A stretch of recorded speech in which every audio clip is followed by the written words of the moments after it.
Да. Ну, по версии людей того самого, с китайской ресторации. Так, значит, сябры, привитание. Я вельми рады, что вы пришли, что я вас всех бачу. Вот, и, так сказать, эта встреча задумывалася критичку иначе, але вышло так, что вот она превратилась в перед колядным, чему не? Саме чему. Вось, значит, сегодня мы презентуем новую книжку, якая ну, шмат у чым унікальная, вось, і месцам выдання, і гісторыяй выдання, тым, як яна, так сказаць, і сама стваралася і перакладалася, вот, і колькі разоў яна рэдагавалася. Вось, такім чынам вельмі рады, што вы можете пры гэтым прысутнічаць. Я таксама ўдзячны гаспадарам кавярні, якія нас ужо каторы раз запрашаюць, дазваляюць як бы рабіць тут свае мерапрыемствы. Вось, колькі я буду стаяць бліжэй да вас, то, напэўна, ось так трэба зрабіць. Вот, значит, что хотел сказать? Сейчас сначала. Вітанне. Вось для вас яшчэ стол застаўся. Прикиньте, все разлічана. Вось, але гэта яшчэ не ўсё. Не толькі пра эту кнігу будзе гаворка. Кніжка, гаворка яшчэ пойдзе пра крышачку, прынамсі, пра альманах «Беларусь», які таксама даволі свежы, ён раз на год выдаецца ў Амерыцы, Марат Клакоцкі яго выдае, і, значыць, там традыцыйна ўжо прадстаўленыя пісьменнікі замежжа, пачынаючы з 2007 года, такі калектыў аўтараў сфармаваны, і фактычна сярод іх там Сяржук Сокалаў-Воюш, Зянон Станіславович Паізняк, я, Віталь Воранаў, Марына Крыжова і цэлы шэраг іншых людзей, таму сказаць, можете таксама сабе набыць. І тая кніжка каштуе 250 год. Значыць, таксама хацеў сказаць вам важную інфармацыю арганізацыйную. Значыць, вось вы бачыце там QR-кодзікі, на якія можете паглядзець, так сказаць, пра свой мабільны тэлефон. Вось, гэта QR-код да краудфандынгу, фактычна, так, збору грошай на выданне маёй кніжкі, якая павінна выйсці на пачатку наступнага года, студзені-лютым недзе у новаствораным выдавецтве Сейбіт, пішуць Сейбіт. І фактычна такая ініцыятыва, якая для пачатку створана менавіта для гэтага, але потым я спадзяюся, што яна будзе дзейнічаць далей, але шмат што залежыць ад таго, наколькі будзе паспяховым гэтае выданне, колькі яно там грошай зойме і так далей. Таму раю таксама пацікавіцца, і калі ёсць у вас такая магчымасць, то падтрымаць гэтае выданне. Гэта будуць мае фактычна ўспаміны двухтомныя, бо яны вельмі і працаёмкія былі, і вельмі такія, і па сродках даволі цяжка як бы это ўсё заплаціць, такі аб'ём, таму, так сказаць, таму я, так сказаць, звяртаюся да прыхільнікаў сваёй пісаніны, калі яны ёсць, то каб яны маглі дапамагчы прафінансаваць. Вось. Ну і, уласна кажучы, да самой падставы сённяшняй сустрэчы, вось, паэма Льюіса Кэрролла. Аўтара, я думаю, не трэба прадстаўляць, это фактычна аўтар, які, ну, можна сказаць, сфармаваў маё стаўленне і дзіцячай літаратуры, і проста да літаратуры, і да ангельскай мовы, да ўсяго проста вельмі шмат сучасна мяне паўплываў. І я фактычна, вось, як ведаеце, кажу, што будем слать Маяковского, да, что я русский выучил только за то, что им разговаривал Ленин. Так вот, я выучил ангельскую для того, как могти прочитать Кэрролла в оригинале, потому что мне реально подобался этот выбор, спочатку в российских перекладах.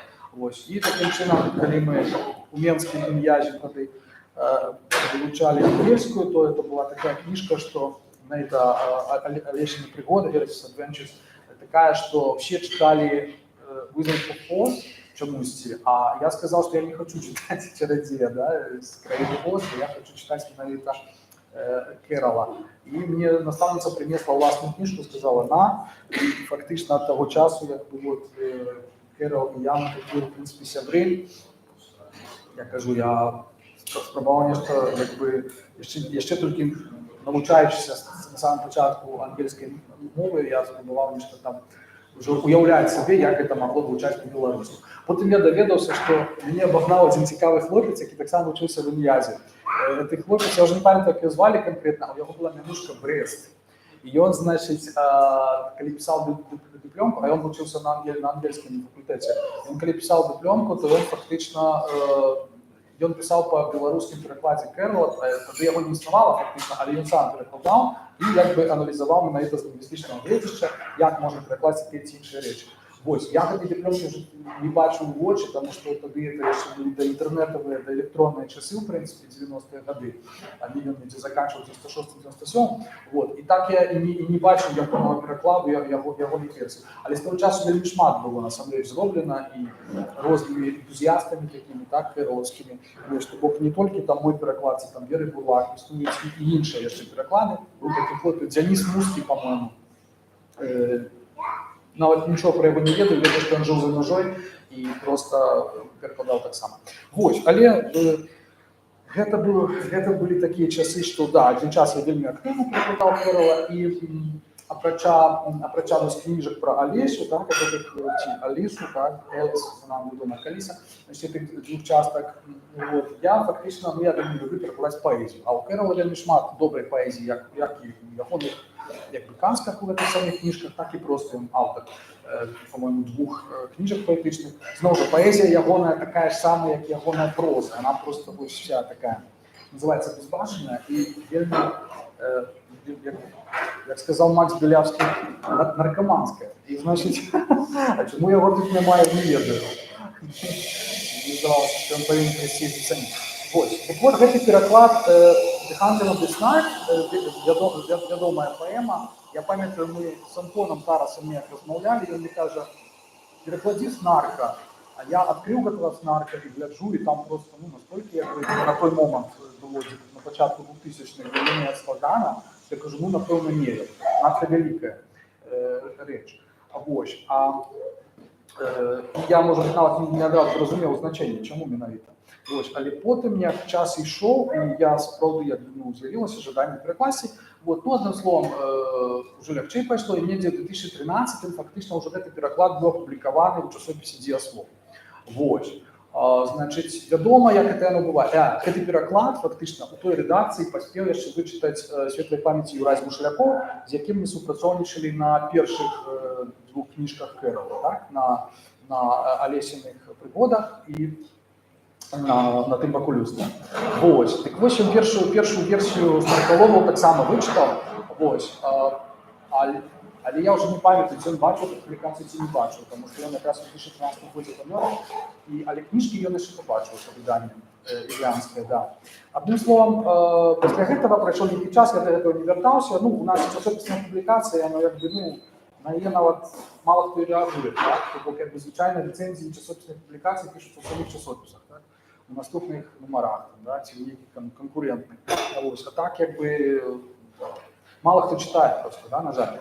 Вось. І такім чынам яна так крышачку прайшла незаўважная, эта публікацыя, але калі мы праз гады потым размаўлялі з Майклом Эверсонам, я раскажу зараз, што гэта за дзядзька, то ён мне сказаў, што калі у цябе ёсць, я выдам, таму што ён выдае наогул. Ён выдае Кэрролла ўсё і на ўсіх мовах. Прычым Майкл Эверсон вельмі цікавы дзядзька. Ён фактычна знайшоў мяне сам, яшчэ ў далёкім 2012-2013 годзе. Што ты кажаш? Ён амерыканец, а на той момант ён жыў у Ірландыі, у Корку ён жыў, а цяпер ён пераехаў. Ён пераехаў з Ірландыю, ён жыве ў Даніі цяпер. Вось, і, значыць, ён, апрача таго, што ён паблішэр, ён як навуковец. Ён даследуе менавіта розныя сістэмы пісьма. І ён вялікі вельмі спецыяліст менавіта на гэтых розных знаках, прычым самых розных моў. І гэта палягчае ягоную працу менавіта як друкара, таму што ён робіць вось гэтыя вёрсткі, так, калі ён разбіраецца в этом усім. І ён у свой час прымаў удзел у стварэнні таго, што называецца Unicode. Unicode – это такая сістэма, з дапамогай якой любы фактычна графічны знак любой мовы, любога альфабета, там, ад кітайскага, егіпецкага, там, кірыліцы, абсолютно неважно якой, там, дзеванагарі, все што заўгодна, і можна перадаць. І вот ён калісьці ў свой час, калі это распрацоўвалася, здаецца, в 90-х, ён якраз быў адным з аўтараў вось гэтага ўсяго. Я калі просто, ну, я ліставаў, пачатак ліставацца, думаю, што ну, чувак, а потым яго прыгугліў па Вікіпедыі і так, ну, прыфігеў узлёгку. Вот, ён славіст па адукацыі, апрача таго, што спецыяліст па пісьмовасці, ну і наогул, карацей, чалавек просто неверагодны, вот, і гэтыя кніжкі ён выдае абсалютна як бы ну, за бесплатна, таму што ён просто, я кажу, ён энтузіаст Кэрала, ён выдае Кэрала, выдае Толкіна вельмі шмат, любіць фэнтэзі вельмі, вось, плюс яшчэ нейкія такія кнігі духовнага зместу час ад часу. Вот цяпер мы вядзем з ім перамовы, як нам выдаць з ім Хамападу. Вот, і вот вы калі в эту кніжку паглядзіце ў канцы, вы бачыце, колькі тут всяго. Причем это не просто творы Кэрала, это кэраліана. Это все, что связано с Кэралом, там биографии, это разные версии, пародии, интерпретации некие, ну, просто фанфикшн, заснованный так само на Кэрале. Одним словом, просто вот, когда вы зайдете на Evertide.com, вы там это все убачите, все как искали. Вось мы, так сказать, белорусы так само часто из этого всесветного движа, я вельмі рады, что они вот такие есть. Так вот, значит, друкуючи эту книжку и думаючи про то, як її презентувати, я думав, значить, як, власне, гэта лепш зробити. А потім подумав, ну, книжка, в принципе, невелика, а что, коли вот подчас презентації, вот просто взять и прочитать. Вот. Мне здається, я там потім поглядел, погуглил, значит, люди, которые читали, там, здається, Джеремі Айронс читав за полгодини її, да? Причем таким вот добрым таким акторским темпом. Я подумал, ну, так я так само могу, ну, за полгодини не ведаю, ось, тут могут возникнуть некие питання на фон значення, некоторых слов и так далее, але я, может быть, перед тем, як почать читать, зроблю такую огульную просто рамку, так, этого всего. Эта поэма, ну, такая, ну, не просто, як шмат што ў Кэрала, яна написана паміж вот ягонымі двума книжками про Олесю, так, пригодами и люстрам, значит, и перед, фактично, Сілвіяй і Бруно. Это еще две такие важные книги, які я написал при конце життя, вот, такие нетиповые для яго. Вот, то бок, это период таки для яго вельмі цікавы, ну, такі, можна його назвати, умовно кажучи, кризисом середнього ўзросту. Недзе яму 42 гады было на момент напісання, то бок ён быў фактычна ўжо вядомы як аўтар, гэта слава прыйшла да яго вялікая, так, недзе там, калі ім было 30 з нешым, вось, і вот потым, не гледзячы ні на што, як бы, ну, вот такі перыяд надышоў, калі ён, так сказаць, шмат якія рэчы такога, як бы, ну, духоўнага пляна пачаў для сябе вырашаць, а што цікава, ён жа быў, як бы, ну, фактычна святар, так, як бы бацька ягоны быў святар, і ён сам быў святаром американским, плюс яшчэ математикам, так, вядомых і так далей. То бок, як бы, філасофія і навука ў яго так даволі цікава. Пераплыталіся в ягоным светапоглядзе. І вось, можна сказаць, што, ну, але вот уласцівы гумар, ён, як бы, многія такія свае развагі, як бы, праблемы, што называецца даунплей, да? Як бы, крышечку вот облегчова, по-ческу кажучи, і фактично у такой формі больш, може бути, для когось несур'йозно подавав. Тим не менш, гэта не міняє, якби, ну, такого доволі серйозного і глибокого посилу, які сховали. Коли б я хотів, я б, конечно, мог би зробити, ну, написати що-небудь там на кшталт додатковий, якби, там, не ведаю, прадмовы яшчэ і так далей. Вот. Але я вырашыў, што гэтым разам просто будзе тэкст сам по сабе і як бы хай таким і застаецца. Так вось я прапаную, зараз выключу, каб мы з вами просто прочитали эту поэму. Значит, я не ведаю, ці трэба там яшчэ описывать там, ну, там каля 10 персонажаў, значит, все пачынаюцца на літару Б, да речі, як у беларускім перакладзе, так і в англійскім арыгінале. Вось, яны каля 10, значит, яны прымаюць удзел у нейкім паляванні на нейкага снарка. Хто такі снарк, не ведае. Снарк нейкая містычная істота, якая там невядома дзе жыве, і злавіць яе это просто вышэйшае шчасце, якое можа быць. І, значит, про тое, як атрымліваецца ці не атрымліваецца ў іх гэтае паляванне дзікае, яшчэ дзічэйшае, можна сказаць. Так. Ён яшчэ і гэты графік, то бок у яго ўласныя свае гарнітуры, то бок гэта вельмі вельмі рознабаковы чалавек. Ну што ж, тады з вашага дазволу, калі вы гатовы паўгадзіны, так сказаць,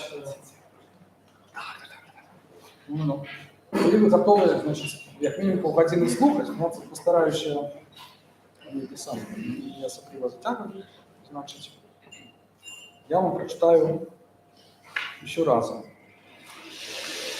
Могу нават і з прадмовай, это не нашмат зацягнуць. Кніжка прысвечана, як заўсёды, дзіцяці, дзяўчынцы. Ён розныя пра яго хадзілі чуткі ў свой час, чаму менавіта дзяўчаты ў такім узросце, там 80 гадоў асабліва яго прыцягвалі, мы не ведаем насамрэч, але па-рознаму гэта інтэрпрэтуецца. Дык вось, адрасатка гэтай паэмы – это Гертруда Чэтуэй, такая дзяўчынка. І я, напэўна, вось гэтага і пачну. Значыць, прысвячэнне. Гэта акраверш. Бо першая літара кожнага радка, яны разам утвараюць імя гераіні, дзяўчынкі, якой прысвечана, адрасаткі. Прысвячэнне. Гарэзніца ў хлапечы. Раз пясочак ейным весь спрыт адцягне і цікавасць. Раз на твае калені яна ўскочыць, ты любіш ёй расказваць. Рупліўцы, за сур'ёзную работай уцехі вам не даць малому сэрцу. Для вас гадзіны мары бестурботнай зусім не маюць сэнсу. Еретыкі. Барі, мройніца ў хлапечы, чэрствыя сэрцы уратуюць жарты ад суму. Той шчаслівы, хто ў малечы такой любові варты. Эх, згадкі мілыя, лепш не цвяліце мрою. У мяне шмат працы ў дзень, бяссоння ўночы. Экскурс на бераг той не спіць са мною і лятункам засціць вочы. Прадмова. Калі, а такое больш, чым магчыма, нехта захацеў звінаваціць аўтара гэтай кароткай, але павучальнай паэмы ў тым, што ён піша лухту, дык абвінавачанне, як мне падказвае інтуіцыя, грунтавалася б на наступным радку са старонкі 18. Так бушпрыт час ад часу утыкаўся ў карму. Уяўляеце, бушпрыт, што такое карма? Прачуваючы непазбежнасць такога балючага закіду, я не стану, а мог бы, абурана спасылацца на іншыя свае творы, што даказваюць маю поўную няздольнасць да пісання лухты. Я не стану, а мог бы, звяртаць увагі на магутны маральны пасыл самой паэмы, на рупліва ўкладзены ў яе падмуркі арытметычныя прынцыпы, а не на тое, што яна некарысліва вучыць прыродазнаўству. Я лепш абяру больш празаічны шлях і проста патлумачу, як такое магло здарыцца. Балабол, кіраўнік экспедыцыі, які быў папроста хваравіта чуллівы, што да знешняга выгляду, звычайна раз ці на 2 на тыдзень загадваў здымаць з карабля бушпрыт на пералякіроўку. А калі трэба было вяртаць яго на месца, дык нярэдка здаралася, што ніхто з каманды не мог прыгадаць, на каторым з канцоў карабля гэтае месца знаходзіцца.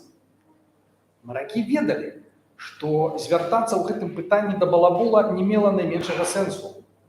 Той пачаў бы адсылаць іх да свайго морскага ўставу, зачытваць патэтычным тонам інструкцыі адміралтейства, якіх ніводны з наркаловаў яшчэ ні разу не здолеў зразумець. Так што збольшага ўсё заканчвалася тым, што яны сяк-так на касяк прымайстроўвалі бушпрыт да кармы. Стырнавы толькі стаяў побач са слязьмі ўваччу. Ён ведаў, што трэба зусім не так, але ж авогці, пункт 42 уставу, нікому не лезці з размовамі да чалавека ля стырна. Балабол асабіста дапомніў словамі. І чалавеку ля стырна ні да каго не лезці з размовамі. Таму запярэчыць ім стырнавы не мог.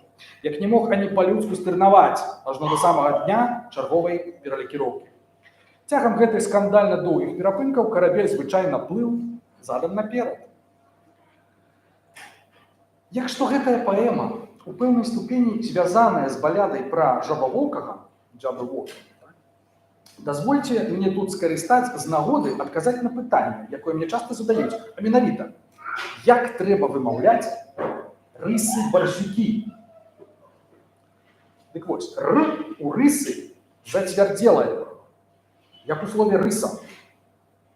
А барзюкі вымаўляеце так, каб рыфмавалася з барсукі. Зноў-такі, першае галоснае ў барзюкі гучыць гэтак жа, як А у слове хабар. Я чуў, як некаторыя спрабавалі вымавіць яе, як А у слове ганьба. Да чаго даходзіць людское збачэнства? Выглядае, што тут будзе дарэчнай зацімка і пра іншыя цяжкія словы ў балядзе. Тэорыя яўпата-няўпада, я так кажу, хамці-дамці, пра два значэнні, запакаваныя ў адным слове, нібы ў валізе з двайным дном, здаецца мне слушным тлумачэннем усіх падобных выпадкаў. Прыкладам, возьмем словы пачварны і пахмурны. Паставце сабе задачу вымавіць абодва словы, але не вызначайце, которые з іх вы скажаце першым. Цяпер адкрыйце рот і прамоўце. Калі вашыя думкі хоць крышку адхіляцца ў бок пачварнага, то вы скажаце пачварна-пахмурны. А калі яны хоць накалюцца, памкнуцца ў бок пахмурнага, то вы скажаце пахмурна-пачварна. Але калі вы маеце той надзвычай рэдкі талент, які завецца дасканалай разумовай ураўнаважанасцю, вы скажаце пачмурны. Уявім, што пачуўшы вядомыя словы пістоля, которага караля, убогі, кажыце, памрэш, суддзя Шэллоу, персонаж Шекспіра, Рычард III, упэўнены, што караля зваць ці то Уільям, ці то Рычард, не здолеў бы ані припомніць імя караля, ані аддаць першынство аднаму імені перад другім. Няма сумневу, што ў такім разе, каб захаваць сабе жыццё, которага караля, кажыце, памрэш, каб захаваць сабе жыццё, ён адным дыхам вырукнуў бы Лючьяна. Льюіс Кэррол. Канец прадмовы. Такім чынам, сябры, снаркалог. The Hunting of the Snark. Раздзелы ў гэтай паэме называюцца в арыгінале fits, а я іх назваў щіпелы. Ад слова щіпець. Щіпел першы, высадка. Тут нам трапіцца снарк. У кірунку зямлі пальцы выцягнуў балабол. І дэсант, што вісеў на іх за касмылі, асцярожна з'ехаў на дол. Тут нам трапіцца снарк. Двойчы вымавіць сказ, падбадзёрыць каманду ўдвая. Тут нам трапіцца снарк. Я сказаў трэці раз. Значыць, вас не падманваю я. Што ты разы сказано, то мусіць быць праўда. Экспедыцыя ў зборы. Тут боташавец. Бакаляў у юстыцыі спец, каб астатніх мірыць. Тут беретчык-кравец. Тут і брокер, ацэншчык-купец. Тут на ўдачу маніўся більярдны маркёр знесці болей за ўнесены пар. Ды бухгалтар, што сам іх як ліпку абдзёр. Кожны цэнт пільнаваў, ні шапай. Тут бабёр мераў палубу крокам сваім, ці на носе сплятаў матускі. І нібы шмат разоў праявіў гераізм. Балабол адзін ветам які. Тут яшчэ адзін. Той, што пра свой гардэроб не згадаў, калі рушыў на трап. Парасон там, гадзіннік, шмат розных аздоб, не забыць столькі рэчаў па трапе. 42 чамаданы з пазнакай імя ён з сабою прыпёр у ваяж. Каб пра гэта хтось ведаў, яго акрамя, не застаўся б на пляжы багаж. А ён сам і не лыс, на ім 7 лакрыс, па 3 боты на кожнай назе. Ды забыў ён імя, што апроч тых валіз не даўмеўся пазначыць нідзе. Адгукаўся на «Гэй, не дурэй, на скорей, гэта чуеш, на я табе дам, на подай мне парик», на любы гучны крык. І найбольш на «ну як тебе там?» Праўда, іншым карціць, падагнаць, нахаміць. І для тых меў ён свой псеўданім. Той, хто з ім сябраваў, Кнот яго называў. А хто не, быў ён сырнікам ім. Спрыт ягоны невелікі, сказаў балабол, і в яго за малыя глузды толькі мужнасцю і дзёрзкасцю ён, арол, а на снарка без іх нікуды. Ён заўжды жартаўліва ківаў галавой, злых гіенаў, заўважыўшы ледзь, і з мядзведзем гуляў па сцяжыне лесной, каб адзін не баяўся медведь. Ён наняўся як булачнік. Праўда, яшчэ балабол не забіў ледзь яго, не сказаў, што адно каравай пячэ, а пячы не было з чаго. Заслугоўвае згадкі і апошні марак. Поўны дурь, які Адэлі меў адно толькі думку. І думкай быў снарк. Дурня тут жа на бой прынялі. Ён, маўляў, быкабой. Ды праз тыдзень прызнаў, што бабро рэжа на свежыну.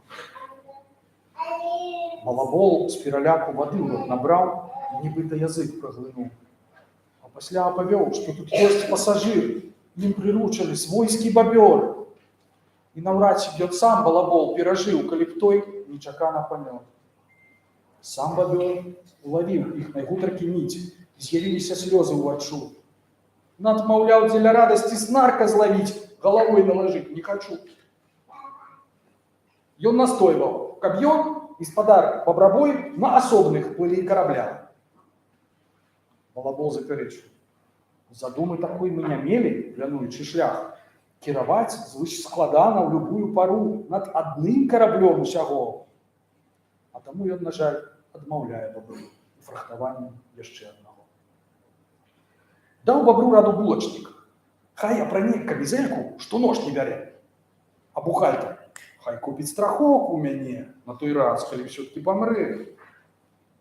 На разумных умовах салідны тавар прапаноўваў бабру казнакрат. Першы полюс, калі б распачаўся пажар, а другі, калі б высыпаў град. Ды бабёр з таго дня стаў да ўсіх халадзець, а як міма ішоў бабрабой, то ў той бок намагаўся зусім не глядзець. І сядзеў, як грызун пад метлой. Персонаж, про якого там так шмат гаворыцца, і які прывёз з сабою у баяж 42 валізы з пазнакай імя, это лічыцца, што это сам аўтар, сам Кэрол, якому якраз было 42 гады, і які якраз у гэтай паэме спрабуе вызначыць, хто ён. Не побачым. Сіпеў другі балаболава прамова. Балабол для каманды быў светач і бог. Вот дзе грацыя, спрыт, апастаць, колькі годнасці ў ім, а ў шляхотных вачох колькі мудрасці не перадаць. Ён прыдбаў сабе мапу марацкую, дзе не было ані следу зямлі. Мараплаўцы чыталі яе па чарзе і начытацца ніяк не маглі. Так выглядае мапа. Мапа марацкая, дзе відаць ані следу зямлі. Напрыдумваў меркатар, полюс, тропік, экватар, ім крычаў балабол. Што з таго? Падтрымаў экіпаж. Сапраўды, ойча наш, гэта умоўныя знакі ўсяго. Хтось на мапу б занёс, выспаў, мысаў хаос. А вось наш балабол капітан не пасквапіўся, каб мець найлепшую з мап, на якой толькі сам акіян. Што матросу зямля? Той заявы пасля капітан скора страціў пашану, тож бо ўсім, у чым ён разбіраўся, быў звон. Ён званом грукачыў па пантах. Мудра ён кіраваў, ды загады даваў, што не ішлі іншым да галавы. Крыкне: «Права руля, влева нос карабля!» Што павінен рабіць стырнавы? Так бушпрыт час ад часу утыкаўся ў карму. Так бывае, казаў пустазвон, у трапічных краях. Хто паверуе? Калі снарку плывеш наўздагон. А ні ў мачту, ні ў ветраць матросы не вераць. Балабол у адчаі кляне. Вецер гоніць да ўсходу, на захад мы ходу. Карабель ігнаруе мяне. Ды мітрэнгі прайшлі. І да нейкай зямлі разам з трантамі прыг іх давёз. Хоць спярша экіпаж не натхніў антураж, дзе наўкол спрэс цясніна, цёс. Балабол заприкметил, что никне их дух, и спяял им дрындушек старых, что припас адмыслова на час не складух. Ды ў адказ чуў не смех, толькі рык. Ён спагадна па чарцы ім грогу раздаў, рассадзіў на ўзбярэжжы вакол, зноўку велічна ў іх уваччу выглядаў і прамовай грымеў балабол.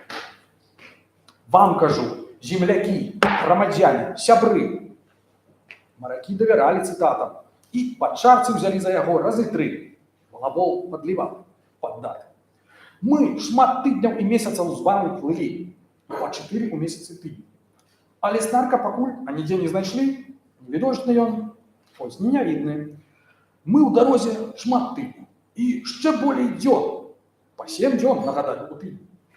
Ды застаўся наш снарк для вачэй невідзён, хоць ён з выгляду і не агідны. Дык, прачысціце слых, паўтараю для ўсіх, я прыкметы, якіх толькі 5.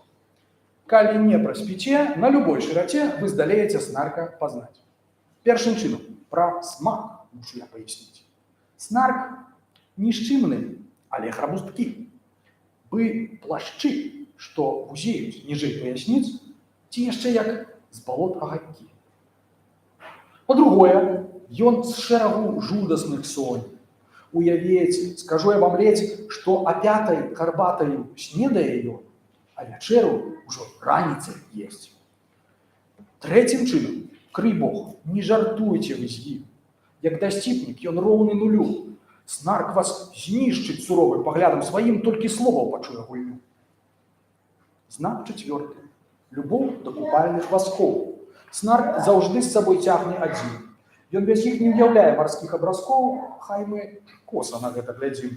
5-й знак – засяроджанасць.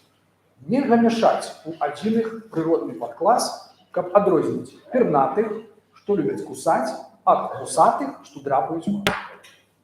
Снарк звычайны не будзе вас крыўдзіць знарок, ды замоўчаць я б вам не здалеў. Ёсць і буджумы снаркі. Прамоўца замоўк.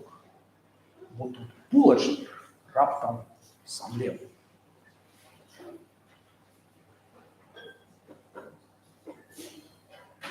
Спеў трэці, сіпеў трэці, а потым булачніка.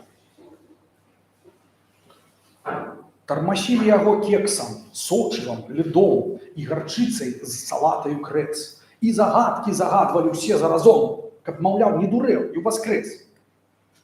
Ачуняўшы, сказаў ён: «Пацешыць карціць мне аповедам сумным усіх». Балабол усхадзіўся: «Замоўкніце, цыц!» і званіў, покуль кожны не сціх. Цішыня, бы аглух, жадны крык, жадны рух. Толькі хтосьці распораз зароў. І спадар, як цябе, апавёў пра сябе галаскоў да патопных звяроў. Гаравалі рупліюцы бацькі, балабол абарваў, пра бацькоў прапусці, бо як стане цямнець, можа мы не паспець за размовамі снарка знайсці. 40 год прапушчу, выцер слёзы ўваччу скрушны булачнік, і раскажу, што я ўведаў, калі вы мяне нанялі плыць па снарка за свету мяжу. Дядька мой, у чый гонар я хрышчаны быў, развітаўся пяшчотна са мной. Дядьку выкінь, зароў балабол, а нібы ашалелы взвон, лупячы свой. Ён прамовіў, аднак жа працягваў бядак: «Прывязі ты, чтоб там не было таго снарка дамоў. Зварым з ім буракоў і ад скуры запалім святло. Клапатліва напарсткамі снарка прынаць, і відэльцам, і процьмай надзей, і ў чыгуначны трэст пагразіся прыняць, мылам, смехам, аблытай бардзей». «Так і трэба!» – у душках крычыць капітан. Я ўстаўляю іх тут мімаходзь. «Так казалі і мне, каб я паспытаў шчасця снарку накінуць абродь». «Толькі, гласны пляменнік мой, крый цябе Бог снарка буджума неяк спаткаць. Ад сустрэчы такой паступова б ты мог назаўсёды ў паветры растаць. Тыя словы апошнія дзядзькі майго мне душу несупынна гнятуць. Кроў у мне закіпае, нібы малако, і ўздымае ў мазгох каламуць. Тыя словы...» Паўторна пра іх ты вярзеш, нагадаць балабол не мяне, які булачнік. Зноў паўтару ты мне менш, тыя словы жахаюць мяне. Штоначы мяне снарк пераследуе ў снах. Я на бой выклікаю яго, і ў любую пару з буракамі вару, выкрасаю са скуры агонь. А вось буджу снарка, баюся спаткаць, бо сумневаў няма. У той міг назаўсёды ў паветры я мушу растаць. З тым змірыцца не ў сілах маіх. Сіпеў чацвёрты паляванне. Спахмурнеў балабол, як умеюць сычы. Ці ж нагоды раней не было ў тым прызнацца? Прачнуўся, калі ўжо лічы, снарк у нашае трапіў сіло. Ты б пачуў наш усхліп, безумоўна, калі б у паветры растаў назаўжды. Ды і каротны ты наш, як наймаўся ў ваяж, намякнуў бы, прынамсі, тады.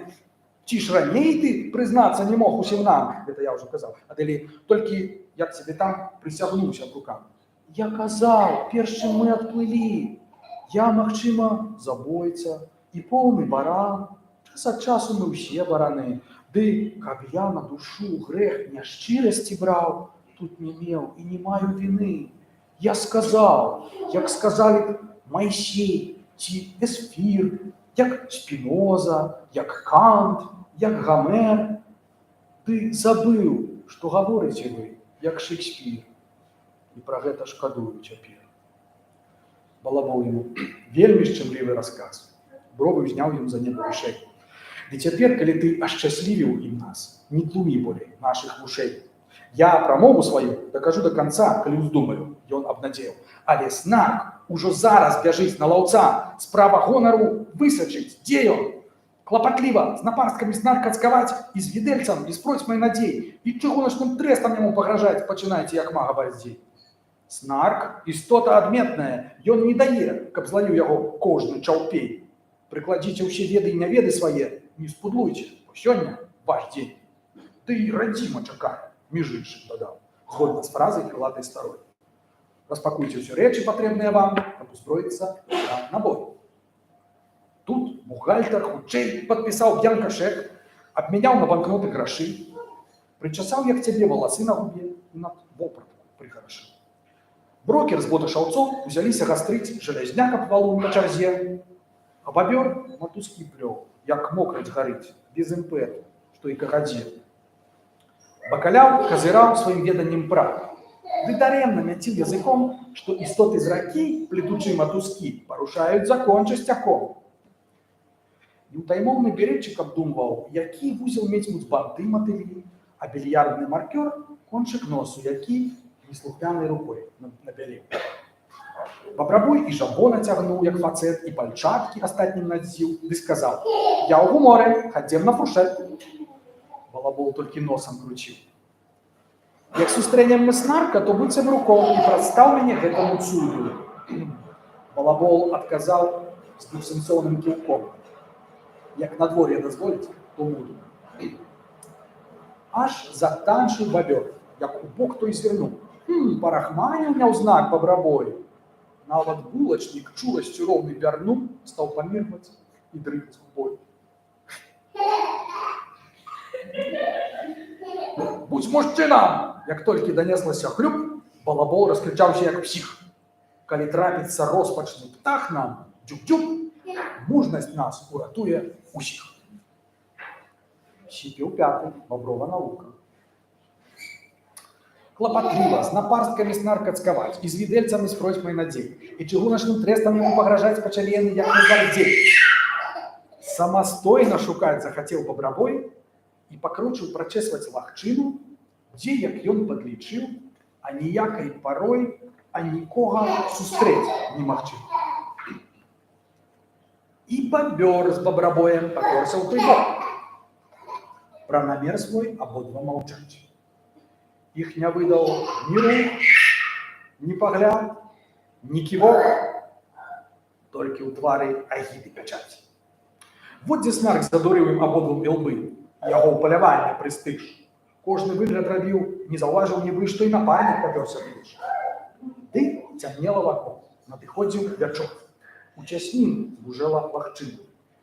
Да бабрабой дакрануўся плячом, так і ішлі і зарасліся плячыма.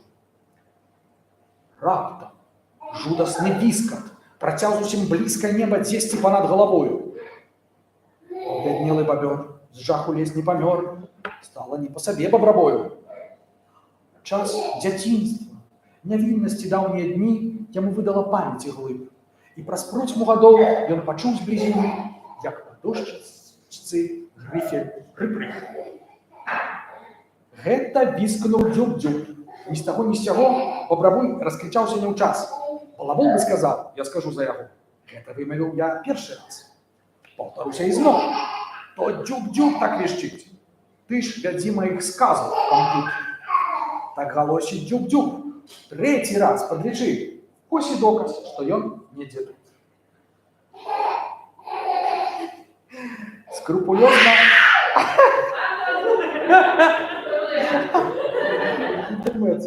Живий гук. Ну, детям надо платить.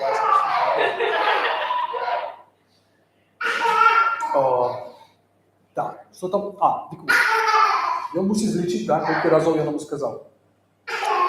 Скрупулёзна бабёр вёў на пальцах падлік. З трэцім сказам збялеўшы ад страху. Бабрабой тым паставіў яго ў тупік, што святдах у яго ты крыўляў. У віры шматпакутных душэўных намог ён даўмеўся лік сказаў забыць. І адзінае, чым памагчы сабе мог, у мазгах, падлічыць. Вось на пальцах бадай, я б злічыў, толькі дай, колькі ў выніку 2 плюс 1. Ён аплакваў гады, калі быў малады і з падлікамі дружбу вадзіў. Мы павінны, мы можам, мы мусім злічыць, бабрабой тут ушчаў дзікі лямант. Мне найлепшае з тых, што табе па плячы і паперу нясі, і атрамант. Тут і пёраў бабёр, і паперы прыпёр, і атраманту ледзьве не воз. Над пачваркі ажно павылазілі з ног, бо не бачылі гэткіх дзівоз. Ды на іх бабрабой не зважаў, бо між тым парай пёраў абевуч пісаў. І як мага прасцей, ледзь не мовай дзяцей. Сэнс задачкі бабру паясняў. Для рахубы такой на пісьме да таго ж лепшай лічбы за 3 не знайсці. 7 плюс 10 на 1000 просто памнож і на 8 усё скараці. Падзялі дадаткова ўсё на 992 і адкінь ад астатку 17. Усё тут.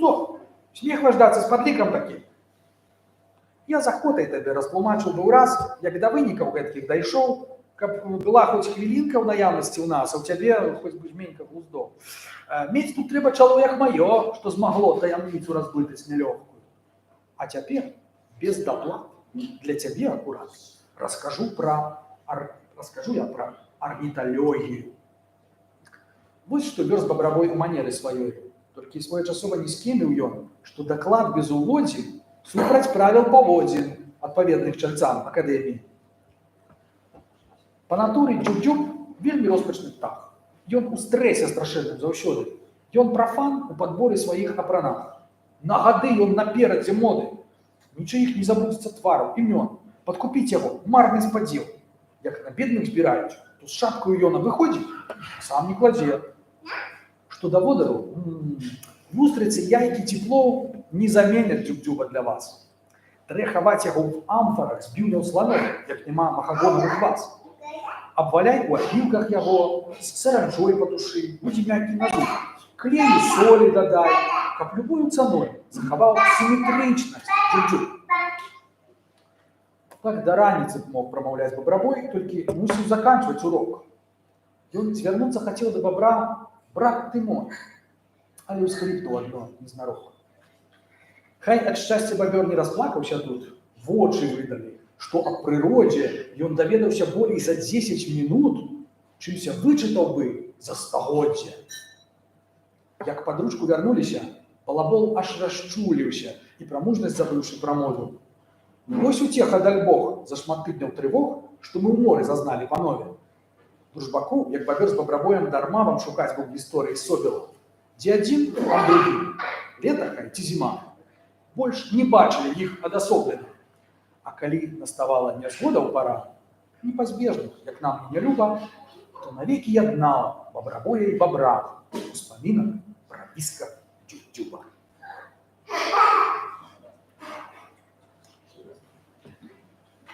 Я, калі што, потым яшчэ патлумачу асобныя моманты, але пакуль што старайцеся успрымаць нас. Шіпеў шосты. Я ўжо зараз пачну таксама. Шіпеў шосты. Сон бакаляў. Клопатліва з напарсткамі снарк ацкаваць, і з відэльцам і з процьмай надзей, і чыгуначным трэстам яму пагражаць не спыняўся ніводным людзей. Бакаляў адвакат, што астрогу прасіў для бабра за яго матускі, задрамаў і прысніў, як жывога зусім снарка, думаў не раз аб якім. Ён нібыта ў судзе, разбіральніцтва ідзе. Пры маноклі, у строі судовым, снарк бароніць свінню, ставяць ёй у віну, што ўцякла з хлеўчука з-пад аховы. Сведка кляўся, што так і было, тож бо хлеў ён знайшоў абсалютна пусты. А суддзя манатонна пад вусы бубнеў, што закон разумее пад тым. Быў заблытаным вынік судовага дня. Снарк спрачаўся не менш 3 гадзін. Толькі што насамрэч учыніла свіння, разумеў да канца ён адзін. У мазгах заседателяў быў разнабой. Прокурор таямніча маўчаў. Усе разам гулі, і ніхто за сабой не пачуў, што хто іншы крычаў. На заўвагу суддзі снарк гарлаў: «Не дудзі! Кодэкс брэша твой веку спакон, у памыйку яго, тут ключом да ўсяго без сумневу салічны закон. Што да здрады свінні, то прызнаць я гатоў, паспрыяла, але не падзуджвала. А з банкрутствам даўно ўжо была б без даўгоў, калі бачыць сумленна падсуджвала. Дезертырства? Ну так, уцякла. Ды і нідзе ў гэтым ейнай віны не прызналі бы, што да меншых судовых выдаткаў вядзе. Бо ў свінні ёсць жалезнае алібі. Ейны лёс ад прысяжных залежыць цяпер. З тым снарк слова суддзю перадаў, каб суддзя на падставе судовых папер справу коратка падсумаваў. Ды сумеўся суддзя і сумбур праявіў. Снарк злічыў за яго так удала, ажно ў суме свіння мела болей правін, чым са сведкавых слоў выплывала. Час прысяжным настаў агалошваць вердыкт. Прачытаць не змаглі яны слоўца, што было за цяжкім для галоваў цвярдых. Хай чытае, маўляў, абаронца. Снарк надзвычай стаміўся за дзень, адэлі абвясціў урачыста і важна: «Вінаватая! Лаўнікі шчасна гулі, некаторыя млеючы ажна. Страціў мову суддзя, недзе ў той сумятні». Снарк устаў, каб пры судзе чытаць. Нават піск камарыны нямой цішыні быў начы быў выразна чуваць. Пакараць пажыццёвым выгнаннем свінню, ды спагнаць яшчэ 40 гінеяў. Лава ўскокі! Ды тут свой уласны прысуд сам суддзя абвясціў ахінеяй. А турэмшчык, гатовы ад жалю завыць, радасць іхную звесткай суняў, што не ўступіць у сілу прысуд, мусі быць, бо даўно ўжо памёр свіння. Суд пакінуў суддзя вельмі незадаволены. Толькі снарк, хоць і духам панік, да канца бараніў права свойскай жывёліны, пераходзячы з шэпту на крык. Вось што сніў бакаля. І ў вушу спакваля какафонія гукаў нацнела. Гэта скончыўся сон. Бо над вухам узвон балабол малаціў, ашалела. Сіпеў сёмы, лёс бухгалтера. Клапатліва, з напарсткамі снарк ацкаваць, і з відэльцам, і з процьмай надзей, і чыгуначным трэстам яму пагражаць, не спыняўся ніводны ў той дзень. Над бухгалтер апінію рэшты абверг, быў ніякі з яго следапыт. Калі снарка высочваць, раптоўна пабег невядома куды, на ўскапыт. Ён напарсткі старанна ўжываў, як і ўсе, толькі раптам, крычы не крычы, завішчаў, наляцеў на яго крывасек, ад якога ніяк не ўцячы.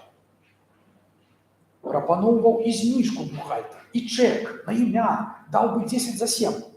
Толькі выцягнуў шыю ў адказ крывасек, і яшчэ больш на нябог насіў. Жутка з ківіцамі крыгатаў ён сваімі. Ратаваўся бухгалтер ад іх, то наўскач, то трушком, то бягом, то паўзком, але ўпаў, узнясілены, сціх. А пачварам уцякаць. Зноў жа, наўскапыта, беглі ўсе на бухгалтера віскі. «Вось чаго я баяўся», – сказаў капітан, удараючы ў звон правадырскі. Ён ужо быў не той, пад чыёю пятой утрапёна стагнаў экіпаж. Пачарнеў камандзір, а ягоны мундзір пабялеў ад гістэрыкі аж. І да жаху прысутных на зборышчы тым, он бок, фрэнч змяніўшы за фрак, намагаўся на словах паведаміць ім, што, відаць, было ў твары крута. У глыбокі шызлёнік нечаканы лёг і грымеў гнілымі касцямі і спяваў гэтак рыса, што кожны змірыўся. Капітан ніхай не цягнець. Вось што ён пратаяў. Што бухгалтар прапаў, буду я турбавацца яшчэ. Каштавала паўдня наша вам валтузня. Ваша нам валтузня. Як сцямнее, як снарк уцячэ. Шипеў восьмі, растанні. Клапатліва з напасткамі снарк ацкаваць, і з відэльцамі спроцьмай надзей. І чыгуначным трэстам яму пагражаць спрабавалі яны надалей. Дзень мінаў, і пры думцы пра шэраг няўдач жах канца іх праймаў да касцей. Над бабёр пераймаўся і пусціўся наўскач на пляскатым бабрыным хвасце. «Цыц! Крычыць, як цябе!» – загарлаў балабол. Як шалёны крычыць, далі Бог! І махае рукой, і трасе галавой. Ён не высачыць снарка не мог. Бабравой не поверыў уласным вачам. Да ён цвеліцца з нас, жартаўнік. Бравы булачнік, мужны, ну як цябе там, на абрыве паблізным узнік. Нейкі час, як тытан, узвышаўся ён там. Ды раптоўна героя пастаць бы зарвала зямля. Снаркаловы здаля сталі ўзлухвацца і знаку чакаць. «Гэта снарк!» Прогучала нязвыкла ў той міг, быццам нехта гукнуў у трубу. Потым смех пераможны данёсся да іх, потым роспачны крык. «Гэта бу!» А пасля цішыня. У паўсоні нібы улавіць яшчэ нехта здалеў водгук «Тюм!» Гэта мог быць і шолах слабы, і звычайнага брызу паверу. Да цямна яны гузікаў, пёраў нідзе, на зямлі не знайшлі паміж дрэў, ані знаку таго, што вось тут, у кагадзе, бедны булачнік снарк сустрэў. Так, пад смех, што прарочыў канец барацьбе, на сярэдзіне слова, няўзнак, назаўсёды ў паветры растаў, як цябе. Бо і праўда быў Буджумам снарк.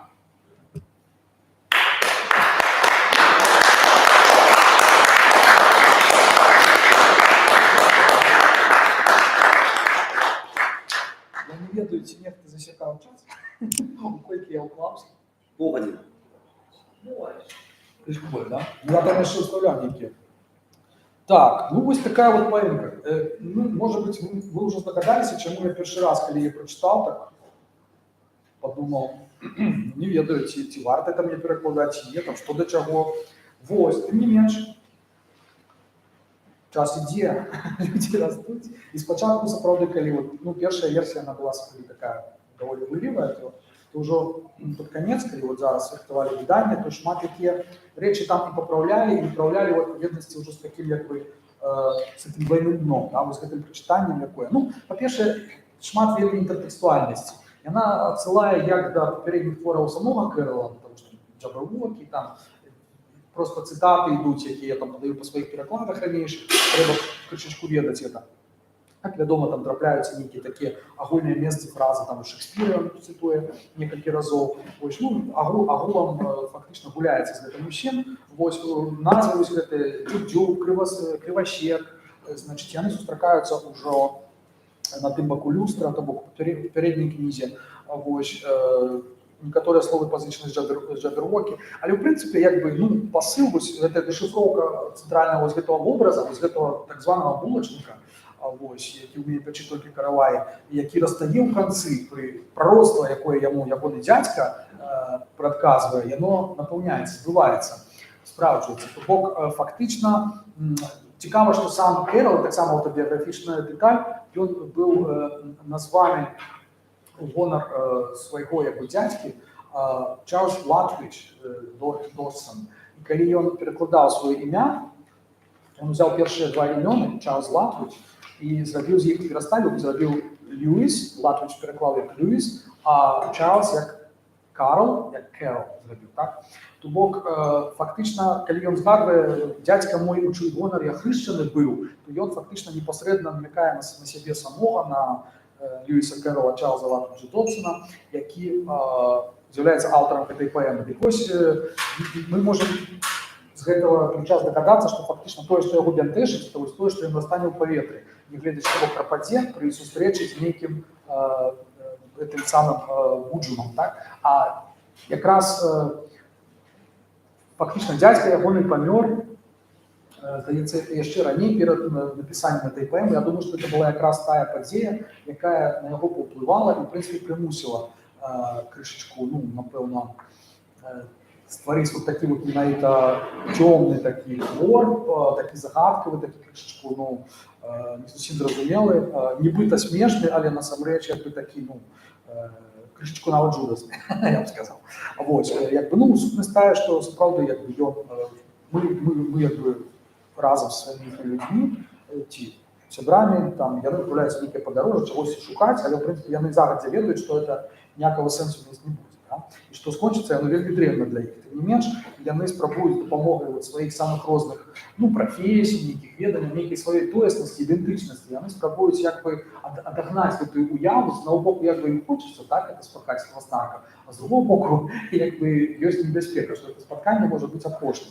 Вось, і сапраўды яно для шэрагу з іх робіцца апошнім. Прычым у кожнага з іх як бы свой вось гэты такі цёмны анёл, да, ад якога яны як бы паміраюць, там Дзюк, Крывачек, зноў жа апошні самы Снарк Буджум, то бок нейкія істоты, нейкія уявы, неакрэсленыя ўявы нейкага жаху, якія ўсё-такі іх як бы даганяюць, з якімі яны сутыкаюцца. То бок, в прынцыпе, это як бы рэч даволі такая песімістычная. І, ну, кажу, як бы усе гэтыя людзі, якія ён паказвае, наколькі яны, ну, ганарацца самі сабой, па бок сваёй прафесіі, ну, мы не пэўны, што это людзі, просто персонажы. Вось, і як бы намёк такі, што як бы, ну, іх гэта як бы, ну, не ратуе пры сустрэчы з тым, што як бы іх непазбежна чакае. Бок самым такім адказным менавіта сустрэчы з гэтай смяротнай пагрозай, так? Вось, і як бы так, варта нагадаць, што Керол, ён быў як бы хрысціянін, англіканін, так, все так, але зноў жа ў перыяд гэтага крызісу ён пачаў цікавіцца рознымі там іншымі традыцыямі, там теасофія была папулярная, вось, бок, я думаю, што ён у пэўным сэнсе тут і в такой форме свае ўласныя нейкія такія духоўныя праблемы комплексы, ну, калі не вырашаюць, то прынамсі прагаворвалі, так? Такі фактычна як бы сеанс, напэўна, тэрапіі, для яго вот напісання канкрэтна гэтай рэчы. Вось. Мне вельмі добра працавалася з гэтым тэкстам і вельмі цікава перакладалася, таму што, як бы, ну, я кажу, сам па сабе арыгінал настолькі вот гулівы, настолькі дасціпны, я не ведаю, наколькі это ўспрымаецца добра на слых, вот, але там вельмі шмат моўных розных фішак, там сцена ў судзе, это просто неверагодна. Ну, вот вы пішаце нейкі твор, і раптоўна вот вы захацелі, а суд это яго улюбёная абсолютна сцена. Яго ва ўсіх, там, в Алесе, в першай частцы, в другой, паўсюль ёсць суд. Вот, ну, суд як бы, ну, звычайная, можна сказаць, рэч, так, зведзеш сам, але калі мы там нейкія паралелі там з хрысціянствам можам павесці, што такое уласна сам па сабе суд, вось, ён як бы набывае трошку большае значэнне. І гэты вобраз этого суда яго пераследуе. Суд як механізм, з дапамогай якога можна нейкай праўды дамагчыся і знайсці. І ніколі, само сабой, гэта не атрымліваецца. То бок Керол нездарма ён такі папярэдні крышачку Кафкі в гэтым сэнсе, да, тому што як бы Кафка таксама песіміст што да рацыянальнасці, што да нейкай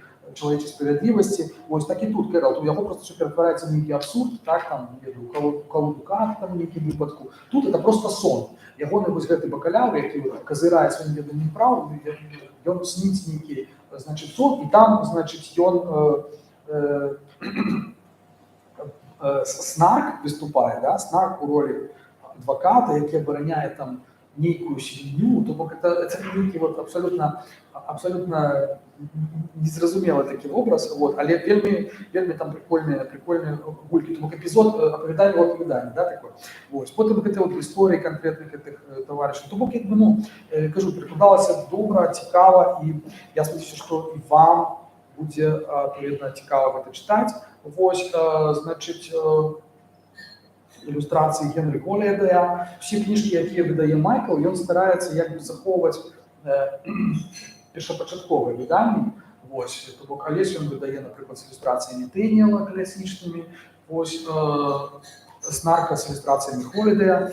То бок, як бы, ну, гэта кніжка яшчэ і такі сам сабе артефакт, вось, тому што яна сыходзіць менавіта з першых выданняў, з таго, як яны былі аформлены. Вось, таму мы фактычна маем такі вось цікавы, як сказаць, архаізм, не архаізм, а анахронізм, хутчэй, так, што мы фактычна пераносім беларускую мову у недзе у другую палову 19 стагоддзя, так? Вось. Я памятаю яшчэ, як мы першую кніжку, калі з ім выдавалі, Алесь, ён настойваў на тым, каб захаваць ангельскую графіку, пунктуацыю, нават у такіх падрабязнасцях. Я ему казал, что не, у нас так не уживается, это было, ну, это шкодило разумению белорусского текста. Вось. А, ну, врэшце ён пагадзіўся. Вот. Теперь на дадзены момант мы вядзем з ім вайну, як перадаваць, значит, словы з мовы палі, тому что там ёсць здвоенаязычныя, а беларуская мова ў запазычаннях даволі рэдка перадае здвоенаязычныя. Вось, бок, учыні, это учыні з адным чы, да, вось, хотя в некоторых выключениях, здаецца, што піцца, по-моему, пишется с двумя ц, чамусьці, гледзячы ні на што, некоторые итальянские словы. А тут узникло, что там кама и камма, например, это два розныя паняткі ўпалі, і трэба, так сказаць, нейкім чынам іх адрозніць. Адным словом, ёсць пра што дыскутаваць, хутчэй за ўсё давядзецца мне пісаць яшчэ пра мову, вот, але, кажу, з Майклом цікава вельмі супрацоўнічаць, вельмі цікавы дзядзька, вот, і такі, ну, можна сказаць, такі фанат, в прынцыпе, беларусі. Яшчэ ні разу ён, так сказать, не адмовіў мне ў выданні этой кніжкі. То бок, у нас з ім запланаваны яшчэ дзве кнігі. Одна – это моя такая пародия палітычная, написанная по мотивах першай і другой часткі Алесі, то бок прыгодаў і ілюстраў. Там два ў адным, і фактычна дзеянне разгортваецца ў 20-м годзе.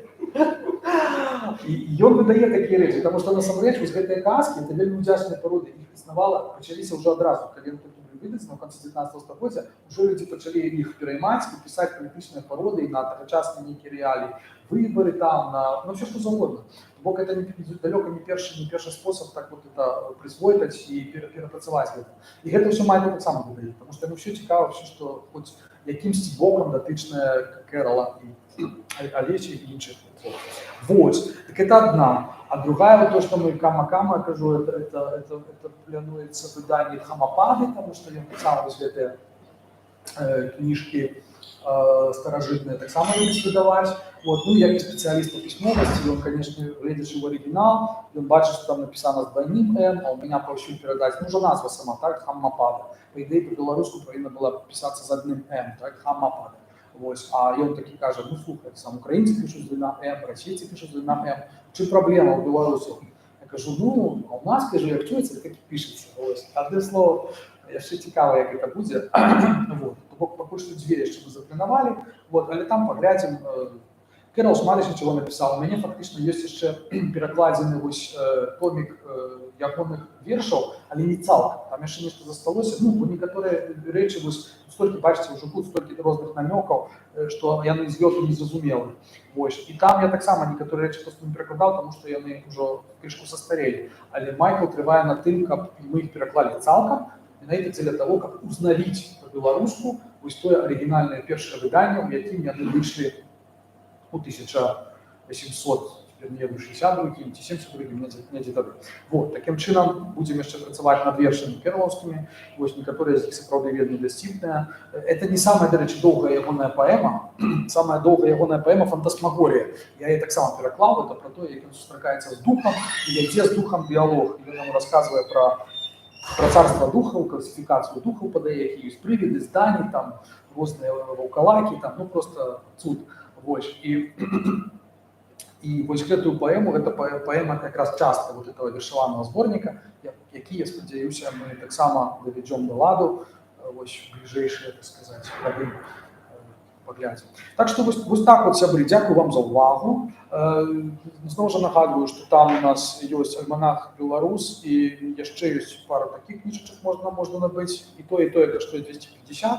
Вось ахвяраванне на маю наступную кніжку двухтомную, як я ўжо казаў, гэтыя мае ўспаміны, якія цяпер будзем выдаваць у Варшаве, значыць, сябрамі, можна альбо паводле QR-коду перайсці.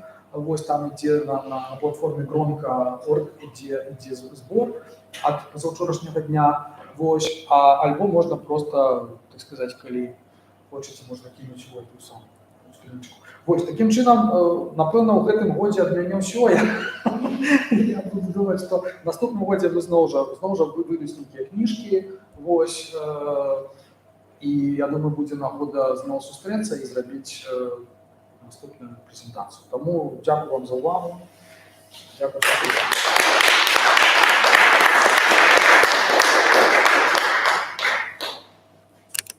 Так, ну што мне выключаць? Ці можа у вас ёсць нейкія яшчэ там пытанні, на якія, не ведаю, магу адказаць? А магу і не публічна. Як гэта робіцца?